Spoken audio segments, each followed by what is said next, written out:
एक दिन ऋषि विश्वामित्र दशरथ के पास आए और उनसे कहा कि वे राक्षसों के अंत के लिए भगवान राम को अपने साथ वन में भेज दें, क्योंकि राक्षस ऋषियों के अग्नि यज्ञों को लगातार बाधित कर रहा थे। दशरथ ने राम व लक्ष्मण दोनों को विश्वामित्र के साथ भेजा और राम और लक्ष्मण ने भयानक राक्षसों का अंत किया। विश्वामित्र इससे बहुत प्रसन्न हुए और देवता भी प्रसन्न हुए। राम सीता विवाह विश्वामित्र तब युवा राजकुमारों को मिथिला के पड़ोसी राज्य में ले गए, जिस पर राजा जनक का शासन था। मिथिला में राजा ने एक स्वयंवर रखा था, जो कि माता सीता के लिए एक योग्य पति के लिए आयोजित था। इसमें भगवान शिव के धनुष को उठाकर धनुष के तार को खींच सकने वाले के साथ माता सीता के विवाह की शर्त रखी गई थी। राम भगवान शिव द्वारा दिए गए एक महान धनुष को एक हाथ से ही उठा लिया। वह धनुष के तार को खींचने की कोशिश तो शिव धनुष 2 टुकड़ों में टूट गया, जो पहले कई लोगों ने कोशिश की, लेकिन वह उस शिव धनुष को हिलाने में भी असफल रहे।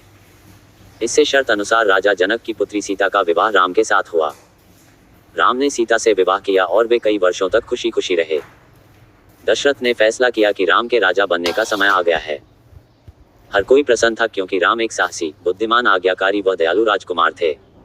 कैकेयी के 2 वरदान। राम का वनवास। कैकेयी की दासी मंथरा इस बात से कतई खुश नहीं थी, बल्कि वह चाहती थी कि उसकी रानी का पुत्र भरत राजा बने। मंथरा ने कैकेयी के मन में जहर घोल दिया। तब कैकेयी ने राजा दशरथ से उनके द्वारा दिए गए 2 वरदानों को मांगने का फैसला किया। कैकेयी ने राजा दशरथ से भरत को राजा बनाने व राम को 14 वर्ष के लिए वन में भेजना अपना वरदान मांगा।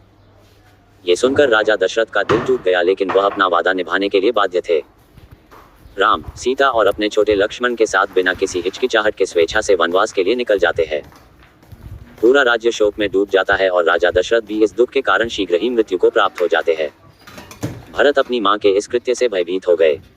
वह राम को वापस लौटने के लिए उन्हें मनाने के लिए जंगल में जाता है। जब भगवान राम वापस लौटने से मना कर देते हैं, लेकिन भरत राम की पादुका ले आते हैं और उन्हें राज्य के सिंहासन पर विराजमान कर देते हैं। उन्होंने कहा कि जब तक राम वापस नहीं आएंगे तब तक ये शासन करेंगे।